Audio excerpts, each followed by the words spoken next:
에릭 아담스 뉴욕시장이 3일부터 뉴욕시 공립학교를 재개하며 뉴욕시의 100만여 명의 공립학교 학생들이 안전하게 등교하도록 하겠다고 밝혔습니다.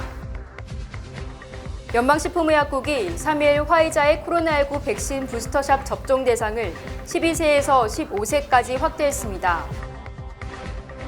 지난 주말 사이 뉴저지주 코로나19 입원율이 10% 급증했습니다. 이는 2020년 5월 이후 최대치를 기록한 것입니다.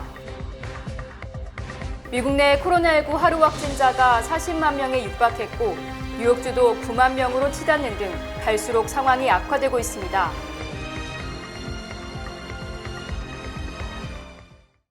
백신 접종은 아이의 NYC로 가는 열쇠입니다. 이제 5에서 11세 어린이들은 공공 실내 활동을 위해 접종 증명을 제시해야 합니다. 또한 12세 이상의 모든 이들도 공공 실내 활동에 참여하려면 백신 접종을 마쳤어야 합니다. CDC 백신 카드, NYC 코비드 세이프 앱, 뉴욕주 엑셀시어 패스 또는 기타 공식 백신 기록을 반드시 제시하십시오. 귀하의 자녀와 다른 이들을 보호하세요. nyc.gov/백신 파인더를 방문하세요. 시청자 여러분 안녕하십니까? 2022년 1월 3일 월요일 TKC 뉴스데스크 첫 소식입니다. 에릭 아담스 뉴욕시장이 3일부터 뉴욕시 공립학교를 재개하며 뉴욕시의 100만여 명의 공립학교 학생들이 안전하게 등교하도록 하겠다고 밝혔습니다. 아담스 시장은 3일 오전 오미크론 감염이 급증하고 있지만 뉴욕시 공립학교는 직접 대면 교육을 지속할 것이라며 학교를 계속 개방할 것이라고 선언했습니다. 아담스 시장은 식사 부족, 정신건강 문제를 포함한 원격 교육의 단점에 대해 자세히 설명하면서 학교가 안전한 장소가 되도록 할 것이라고 밝혔습니다. 최근 학교에 배포된 코로나19 레피드 테스트를 통해 검사 결과 음성이 나온 학생들은 학교에 복귀할 수 있습니다. 아담스 시장은 특히 코로나19 확산으로 인한 인력 부족 문제에 대해 실시간 업데이트를 하고 자체적인 지휘센터를 만들 것이라며 교육국이 데이터를 면밀히 주시할 수 있도록 인력 할당을 수정할 것이라고 밝혔습니다. 또 학교를 개방할 수 있도록 할 수 있는 모든 일을 할 것이라며 뉴욕시가 5개 보로 학교에 150만 개 이상의 테스트 키트를 배포했다고 말했습니다. 연방식품의약국이 3일 화이자의 코로나19 백신 부스터샷 접종 대상을 12세에서 15세까지 확대했습니다. FDA는 부스터샷 접종으로 인한 12세에서 15세 입원, 사망 등 예방 효과가 위험성보다 크다고 봤습니다. 아울러 이스라엘에서 6,300여 명의 12세에서 15세 부스터샷 접종 안전성 자료를 살폈다고 밝혔습니다. 연방질병통제예방센터에 따르면 미국 내 12세 이상 국민의 경우 71.1%가 코로나19 백신 접종을 완료했습니다. FDA는 아울러 화이자 코로나19 백신 접종 완료 5개월 이후 부스터샷도 허가하기로 했습니다. 기존에는 2차 접종 이후 6개월이 경과하면 부스터샷을 맞도록 했었습니다. 접종 간격을 한 달 줄인 것입니다. 지난 주말 사이 뉴저지주 코로나19 입원율이 10% 급증했습니다.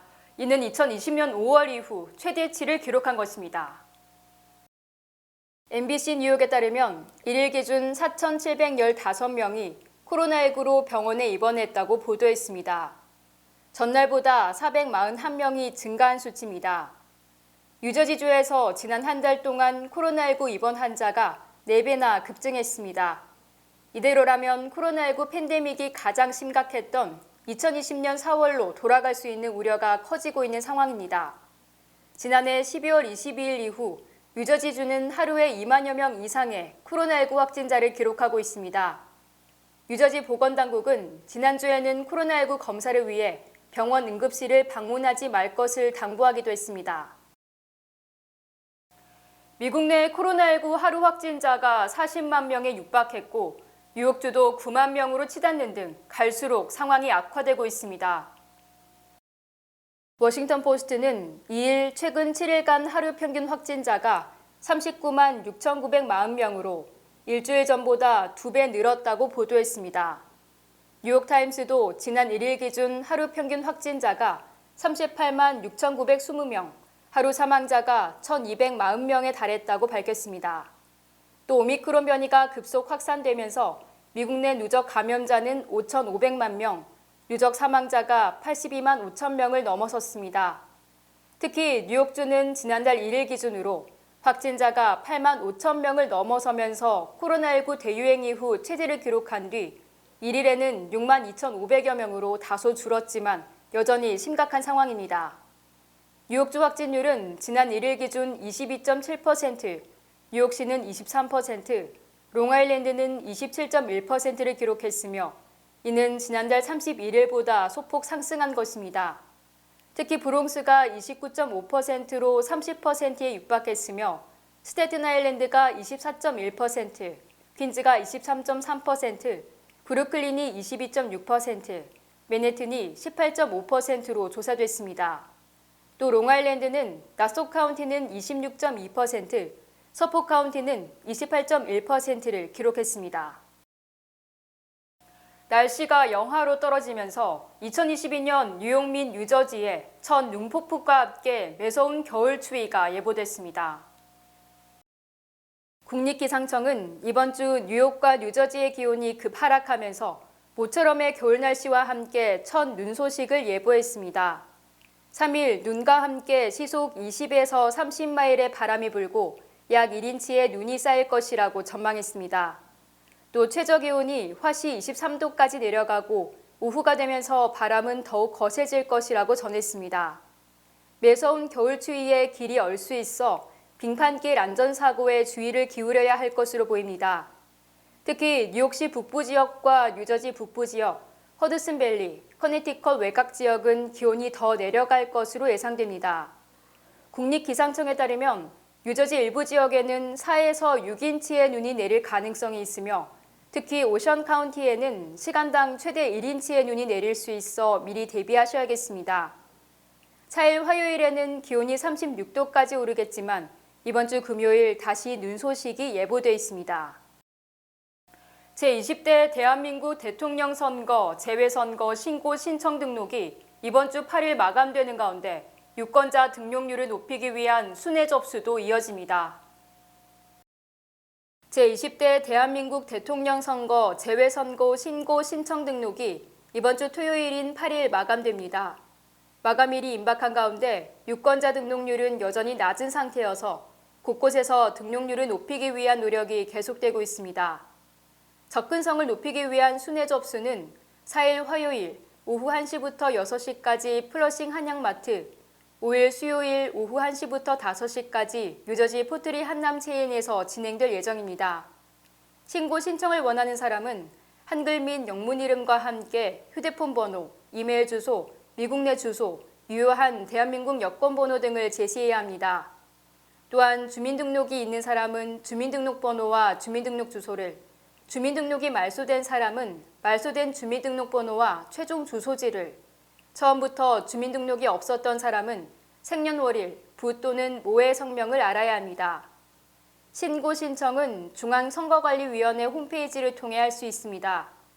현보영 위원장은 재외국민들에게 유권자 등록을 해 대한민국 국민으로서 내가 가진 한 표의 권리를 반드시 행사해 줄 것을 당부했습니다. 에릭 아담스 뉴욕시장이 지난 1일 새벽 뉴욕시 제110대 시장에 정식 취임했으며 뉴욕시는 셧다운하지 않고 코로나19를 이겨나갈 것이라고 선언했습니다.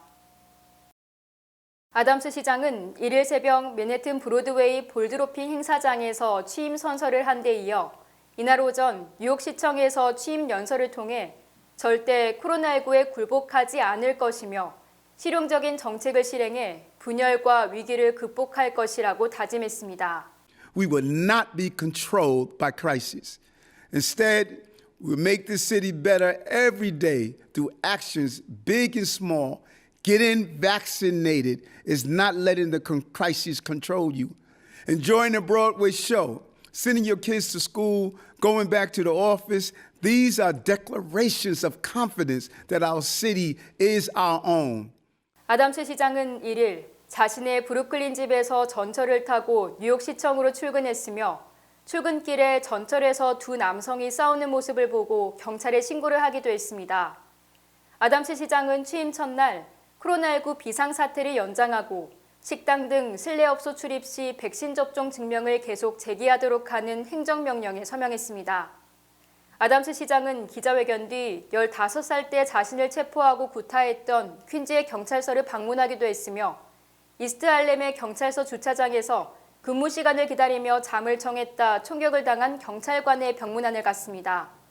아담스 시장은 일요일인 어제도 자전거를 타고 출근해 현안을 챙기고 참모들과 회의를 갖는 등 바쁜 시간을 보냈습니다. 아담스 시장은 뉴욕 제110대 시장이며 지난 1990년부터 4년간 뉴욕시를 이끌었던 데이빗 딩킨스 이후 흑인으로서는 두 번째 뉴욕 시장입니다. 뉴욕시 의원에 출마했던 케빈 긴 변호사가 뉴욕시 스몰 비즈니스 국장에 임명됐습니다. 에릭 아담스 뉴욕시장은 지난달 31일 뉴욕시 주요 국장에 대한 인선을 발표하고 케빈 긴 변호사를 뉴욕시 스몰 비즈니스국 국장에 임명한다고 밝혔습니다. 케빈 김 변호사는 지난 2009년 뉴욕시 의원 후보에 도전했다가 고배를 마셨으며 지난 2014년부터 2016년까지 뉴욕주 주류국 커미셔너를 역임했고 2017년 한인 최초로 뉴욕시립대 이사에 임명됐었습니다. 케빈 김 변호사는 5살 때 미국으로 이민 온 뒤 스탠퍼드대에서 학사와 석사 학위를 받은 데 이어 1999년 콜롬비아대 로스쿨을 졸업했으며 게리 에커먼 연방 하원의원 보좌관으로 일했습니다. 또 김 변호사는 지난해 12월 백악관 아태위원회 자문위원으로 임명되기도 했습니다. 새해부터는 소셜 시큐리티 월 지급액이 평균 5.9% 올라갔습니다. 40년 만에 가장 큰 조정 액수지만 이런 변화는 오른 물가를 반영하는 것이기 때문에 피부로 느껴지는 혜택은 별로 없을 것으로 보입니다. 은퇴자의 평균 사회보장 혜택 금액은 생활비 조정의 결과로 평균 금액을 수령할 경우 월 92달러가량 올랐습니다. 두 배우자가 모두 혜택을 받는 기혼 부부는 2022년에 월 평균 지급액이 2,753달러로 추정되는데 이는 154달러가 증가한 것입니다. 하지만 생활비 조정의 일부가 메디케어 보험료를 지불될 수 있습니다. 만기 퇴직한 사람이 받을 수 있는 최대 소셜 시큐리티는 2022년에는 월 3,345달러가 됩니다. 이는 2021년보다 197달러 올라간 것입니다. 바이든 대통령이 지난 1년간 북한에 대해 아무런 조치도 취하지 않는 사이 북한은 핵 완성에 더욱 근접했다고 존 볼턴 전 국가안보보좌관이 주장했습니다. 볼턴 전 국가안보보좌관은 인터넷 정치 매체 더힐에 보낸 새해 기고문에서 핵 확산 실패를 꼽자면 2021년에는 이란과 북한이 눈에 띈다고 지적했습니다. 볼턴 전 보좌관은 바이든 대통령이 북한에 대해 기본적으로 아무것도 하지 않으면서 1년을 보냄에 따라 북한이 핵탄도미사일 기술 완성에 1년 더 가까워졌다고 평가했습니다. 볼턴은 북한이 극초음속 순항미사일에서도 기술적 진전을 이룬 것 같다. 시간은 언제나 핵 확산자의 편이고 이란과 북한이 2021년을 잘 활용했지만 미국은 그저 멍하니 가만히 있었다고 비난했습니다.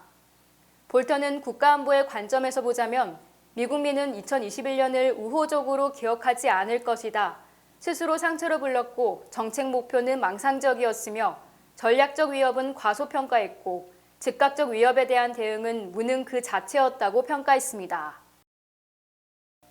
트럼프 전 대통령의 딸 이방카 트럼프가 지난해 1월 6일 트럼프 지지자의 연방의사당 난입 당시 아버지에게 최소 2차례 이상 폭력 사태를 종식시키라고 호소했다는 주장이 제기됐습니다. 엘리자베스 체니 공화당 소속 연방 하원의원은 2일 ABC 방송과의 인터뷰에서 이방카가 아버지인 트럼프 대통령에게 최소 2차례 이상 의사당 난입 사태에 개입해 폭력 사태를 중단시켜달라고 호소했다고 주장했습니다. 딕 체니 전 부통령의 딸로 의사당 난입 사태 조사특위 부위원장인 체니 의원은 특위 조사 결과 이 같은 사실이 드러났다고 밝혔으며 이는 이방카가 스스로 책에서 밝힌 내용과 일치합니다. 버니 톰슨 특위위원장도 어제 CNN과의 인터뷰에서 우리는 조만간 조사 결과를 마무리하고 보고서를 작성할 것이며 트럼프 전 대통령을 형사 기소할 가능성도 배제하지 않고 있다고 말했습니다. 한편 트럼프 전 대통령은 연방의사당 난입 사태 발생 1주년을 맞아 기자회견을 통해 지난 2020년 대선의 부정투표 의혹을 다시 한번 강조하고 의사당 난입 사태를 사주했다는 의혹을 부인한 것으로 알려졌습니다. TKC 뉴스는 잠시 후 2부에서 계속됩니다.